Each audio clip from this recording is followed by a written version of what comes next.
Just look at these skyscrapers behind me. I came here to the financial center of Shanghai to take a walk with you and show you what socialist China with Chinese characteristics is, as they call it, right? I think that really a lot of what we see on TV or hear in the media makes us create an image of China that's just a little bit different from what I actually found when I got here. So I decided to come here to Pudong, which is, well, the financial and technological center of Shanghai, to show you a bit of what China looks like in 2025. So let's go. I'm here, I just got to the subway. This is the subway station. And I got here at the end of the afternoon to show you a bit of how this neighborhood is transforming. You'll see that everything I'm showing you here is going to change in about 30 minutes. Man, the first impression, let me tell you, we're going to walk through all of this. But here, that one over there, that's one of the tallest buildings in China, the one with the little open thing right here. And the other one, that tower over there, is the tallest tower in China. Man, I really have to get way down here to be able to show it. Look at that other tower over there. Dude, all of this, like, if it looks tall in the video, I can guarantee you, it's even taller in person. And this one here is the Pearl, or the Oriental Pearl Tower, which is the main landmark here in Shanghai. For those who don't know, there are also a lot of pearls here in China, right? People hunt for pearls a lot here. So, in other videos I showed what the view of the skyscraper skyline looks like from the other side, from where I'm staying. But being here, man, it's just crazy. I think the first feeling, just to tell you guys, you feel small. China makes you feel tiny, not just because of the number of people, but also because of how grand everything is here. Yeah, everything is on a whole different level. And then, just the Chinese folks taking pictures here. Come on, just kidding. And the craziest thing is that 30 years ago, actually, 40 years ago, in 1980, this was one of the poorest areas in Shanghai. Yeah, it was a fishing and port zone, that kind of thing. There was nothing here 40 years ago. And it was around that time, in 1978, that Mao Zedong, he left power. So China was a communist country with a planned economy. What does that mean? It means the government controlled politics, society, and the economy, setting all the guidelines. And then, in 1978, Deng Xiaoping came into power. I'm going to mention him in every video to help you remember his name. Deng Xiaoping was the guy who opened up China's economy. He kept the Chinese Communist Party. He kept the party in place, but he said, let's open up the economy. We don't need to dictate every direction of the economy. Let's open up the market. And at the time, the Chinese Communist Party chose Shanghai, because the capital is in Beijing, right, the party headquarters is in Beijing. But they chose Shanghai as the head of the dragon, that's the term they used, which would be the main city driving China's economic growth. So, they decided to make Pudong, which is this neighborhood I'm in, the financial center of all of China. That's why this place is so grand. But it's crazy to think that all of this happened in just the last 40 years. 40 years ago, there was nothing here, not even one of these buildings, just so you can see the kind of transformation that's possible in such a short time. And look, something I found funny is that sometimes we think, right, oh, China doesn't like the United States, they're against Americans and all that. Man, there's so much American stuff here. Look, right here in the main financial center, there's a huge Disney store. I'm going to go down there later and check it out. And there's a massive mall here. Wow, look at this, dude, seriously. It feels like I've got 3D glasses on right now. Look at that cat, man, it looks like it's about to jump out of there. It's crazy, it's just crazy. It's a TV with such high definition that, well, you can't really tell right now, but it actually feels like you're wearing 3D glasses, man, for real. That's crazy. And look, anyway, I'm going to walk around here with you guys, but just so you get an idea, Shanghai is completely full of skyscrapers, right? Here we're seeing the ones closest to us, but look, way in the back you can see there are more. There are so many tall buildings. These are really the tallest ones, right? Let's go over there. But I was saying that I even watched some interviews and did some research before making this video. The thing is, Chinese people don't really have that rivalry with the United States the way the United States has with China. Yeah, for them it's kind of whatever, you know? They're not really focused on beating the United States, they just want to grow their own economic power. That's the Chinese mindset. It's all about economic growth. Especially because, well, China was stagnant for a really long time, for centuries and centuries. So they had a lot of periods when even before communism, the country closed itself off to foreign trade. So it's like China's economy was just parked for a long time. It was only in the last 40 years that people started to industrialize and really get to work. And they've already become the world's second largest economy in just 40 years. Just imagine what's going to happen in the next 40 years, right? Man, this is a huge mall here. Seriously, it's massive. Look, I'm going to step inside the mall for a bit. I want to go to a store here to check out a new jacket, but look at this, man, there's something here I think is really wild. Huawei is like their version of Apple, but apparently, they're making cars too. I don't know if it's, look at this, these guys make phones, computers. I don't know if you've ever seen anything from Huawei, but they're kind of the Chinese brand that competes with Apple, right? They have, man, seriously, this is just like a MacBook. It really looks like a MacBook. Look, the iPad. There's something really crazy here that I'm about to tell you guys. This whole video is worth it just for this info. Check out the car. Like, what is this, man? These guys actually made a car, dude. The same company that makes phones and computers. And man, these are some awesome cars. Look at this, dude. Damn, man, what kind of car is this, dude? Damn, it's so beautiful, man. Look at that. What's going on, man? Maybe you think of China as a country that makes bad products, right? Fake, made in China products. But what you don't know is what's really behind this story and China's brilliant strategy. Let me explain. 40 years ago, they realized they weren't industrialized and needed to catch up. So what did they do? They opened up their country, China, to welcome foreign companies. They cut taxes, offered cheap labor. Basically, man, they handed the country over so companies could set up shop here and produce at ridiculously low costs. That way, the United States, Europe, and a bunch of companies from all over the world started opening branches here to manufacture everything. But there was a catch. The only condition China set for these companies was that, in order to establish themselves here, they had to merge with a Chinese company so that the Chinese company would be involved in their production here. What happened was that this was a way for China to copy, learn, and reverse engineer everything that was being produced here. This idea that copying is wrong doesn't exist in Chinese culture. They actually admire copying because they believe you're using someone else's effort to get ahead. So, in Chinese society, copying is highly respected. It doesn't have the negative connotation that it does in our society. And what's interesting is that back when they started doing this, yes, they made poor quality products, made in China, fake and all that. But 40 years later, what happened? You get something like Huawei. Now they're going head-to-head. China is already the world's largest producer of electric cars, solar panels, and is about to become the biggest producer of cell phones, computers, everything. So yeah, it was a genius move by China, and everyone thought they were just making knockoff stuff. Well, there you go. Man, this mall is huge. Make a whole video about this mall. I'm not staying. I'm going downstairs to walk outside. Really, there are so many Western brands. Oh my gosh. There's a little cleaning robot over there.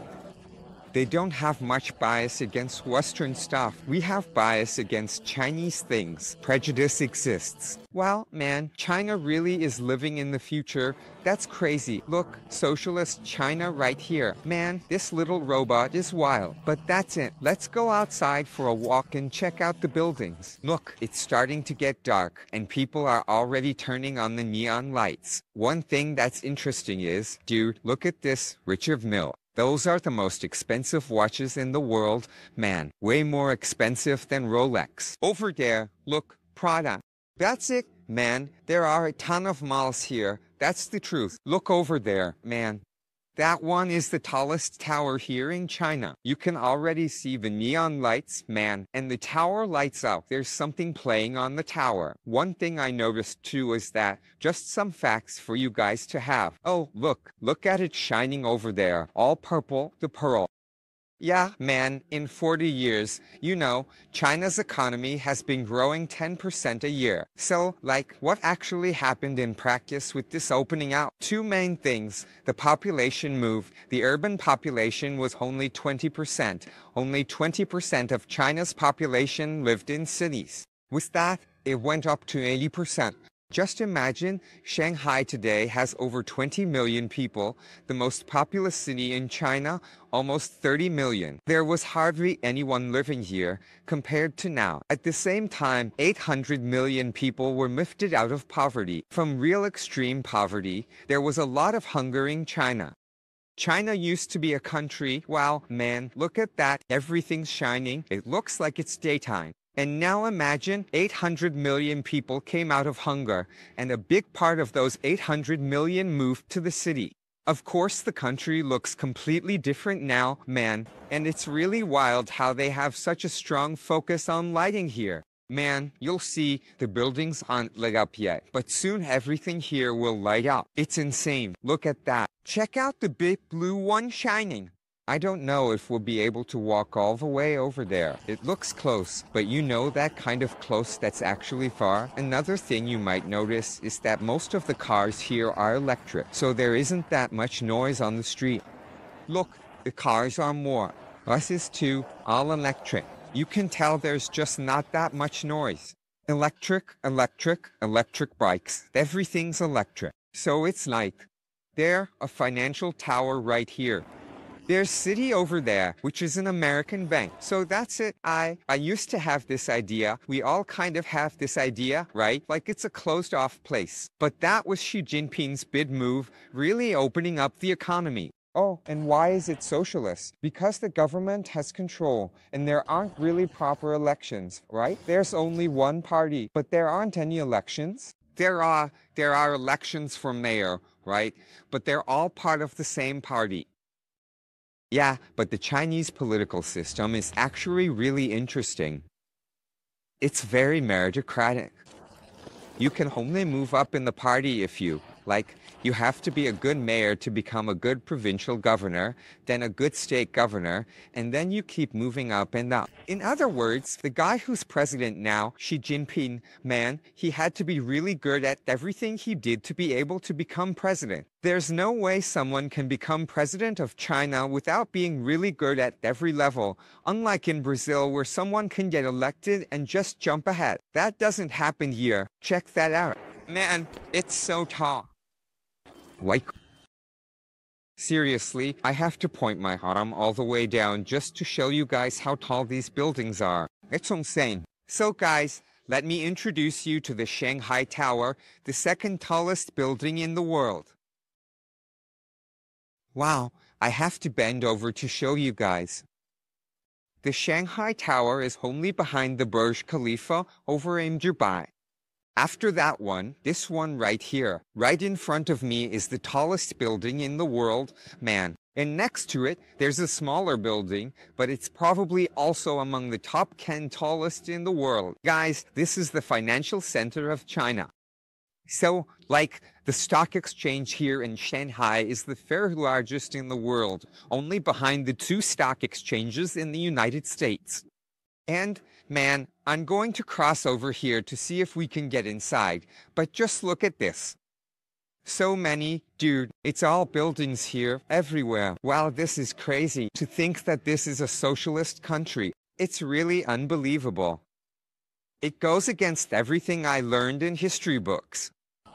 And one thing that I find interesting is that even though China is the second most populous country in the world, with more than 1.3 billion people, I don't feel like Shanghai is a crowded city, walking here on the street, sure, there are people passing by and all, but man, compared to Japan, In Japan, you can't even walk properly. It's so packed, really crowded. Here, it's a very populous country, but also really big and spread out. So you don't feel like you're suffocating because of so many people. And there's this thing about cutting trees here. All the trees here are trimmed. Man, the whole city. That's crazy. Let's cross over to go into the Shanghai Tower and see what's going on there. Man, this is so wild.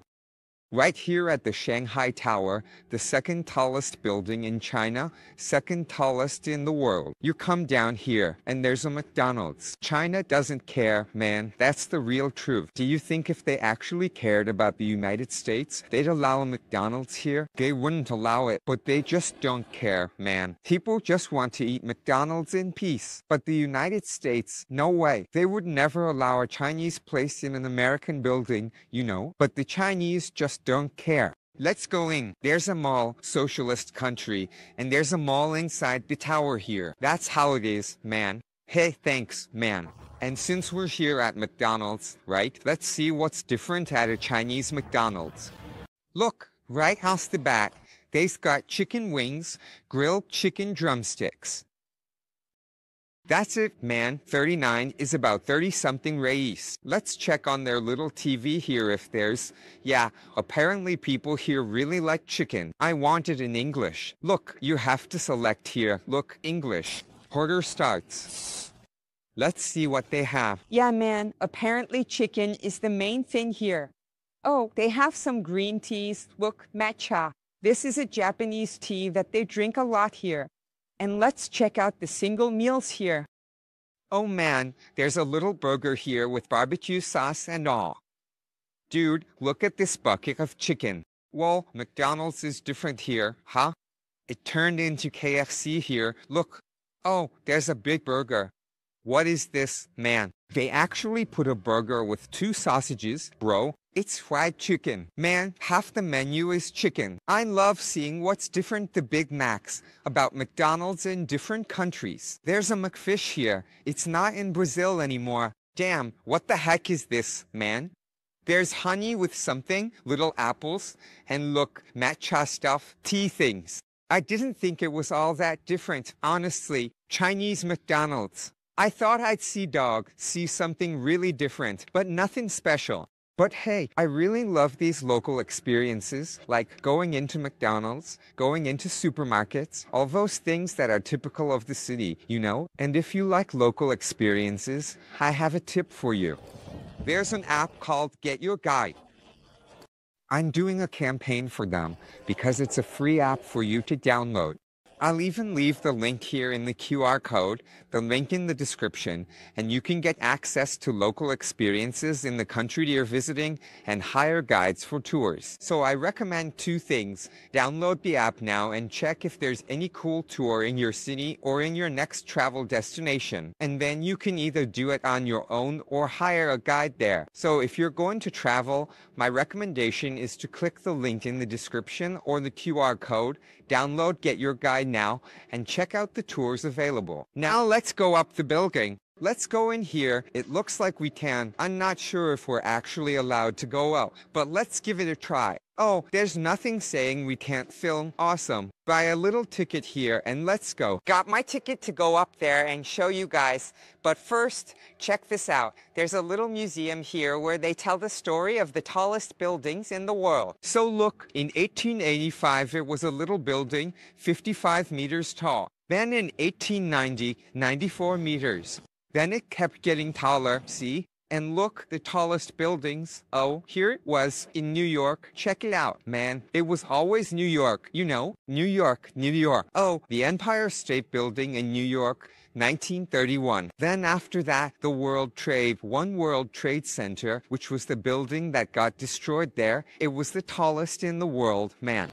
Then after that, look, Chicago, then Kuala Lumpur, Malaysia, man, in 1998, the Petronas Towers, and then it was Taipei in 2004, and after that the Burj Khalifa in 2010 over in Dubai.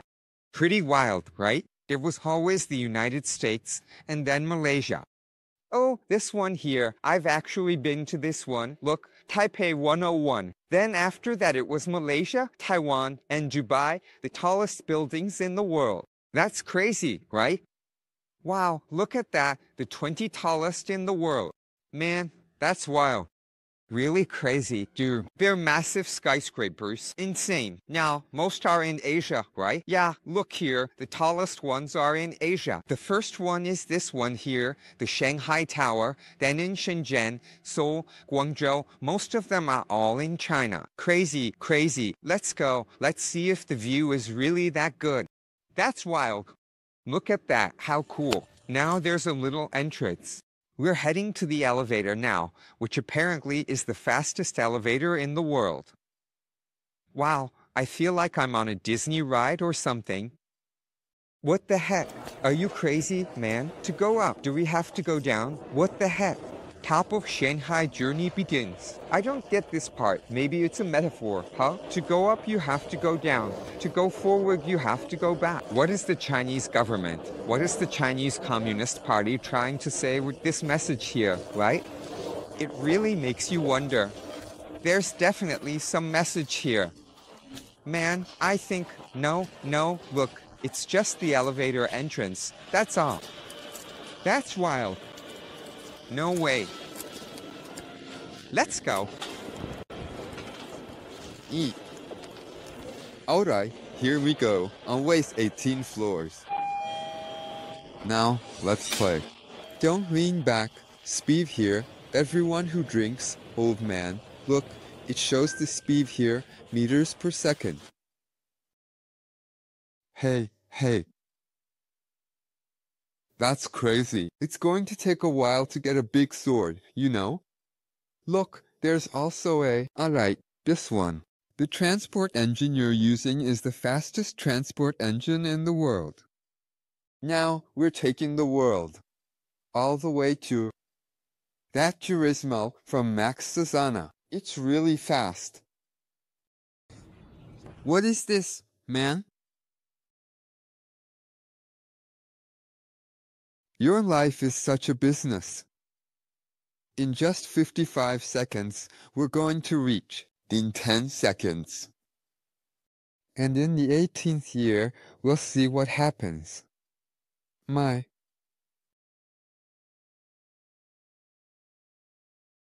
God in heaven. What is this? Man, what is this? So fast, Diogo. So fast. Dude, what kind of window is this, man? Man, it's a 360-degree ride and we're going to explore here. Bro, this is the view from the second tallest building in the world.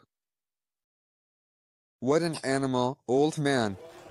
My God, look at this, man. It all looks like chandeliers. Down there, that's the Bund. I was walking there yesterday. There are a bunch of huge buildings. There.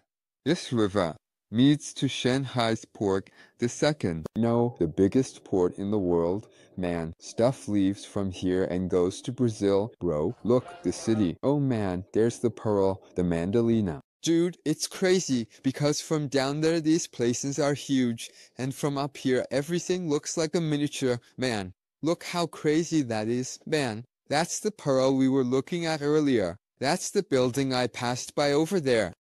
Check out these two towers here. Everything is super lit up. Look at what Shanghai is like at night. Everything is really lit up, all neon. Look at that building over there, bro. What is that, man? Look over there, the building. Dude, it looks like there's a TV on the buildings. You see that? Check it out, man. It keeps changing. Dude, it keeps changing. That's crazy. Dude, seriously. That's insane, man. Unbelievable. Unbelievable. Man, look at this. Oh my God. It feels like we're really high up. Bro, it's really high up. This is the second highest place you can be on Earth. It's insane. Look, inside here, there is. It's full of little machines, a little tree. Let's go. We can also explore the other side. Dude, bro. So crazy, man. Really. Oh my God, man. This is the second tallest building. Look here, we're seeing it from up above. This is the third tallest building. We're looking at the top of it. And over there, look, the whole rest of the river. You can see these are the huge buildings. Man, dude, look at this. The building here, look. Second tallest building here in China. Right next to me, here. Look over there. On the other side, that building over there, showing stuff on TV screens. Man, China is just completely amazing, man. We were taught to believe that this is a closed, poor socialist country, right? Johnny. It's organized. Then you get here and you see something that's more modern than the United States. Way more modern than Europe. If you haven't subscribed yet, now's a good time to do it. Subscribe, okay? My goal is to hit 100,000 subscribers this year. I really need you to subscribe, man. You're seeing China and in the world's second tallest building. What will it take for you to subscribe? Here in the tallest one. Man, but it's just crazy. Walking around here, check it out, 360 degrees. Dude, we're literally watching the world happen from up here. The feeling is indescribable. I've never been anywhere this high in my life. Wherever you look, man, we're seeing life happen down there in miniature. And for me, these videos are a joint attempt, together with you all, to try to decipher Chinese civilization. This place that meets all expectations with a model. A unique model of market socialism, which is something unprecedented in human history. In 40 years, it went from being a completely poor, destitute country to this, what you're seeing here. Man, wow, even just getting here, how is that possible? All of this that you're seeing, it's the result of the last 40 years. And this place where we are, Pudong, is the center of it all. It's what symbolizes China's growth and this major shift. I hope you're enjoying it. This is just one of several videos I'm making to show what real China is like in 2025, unfiltered.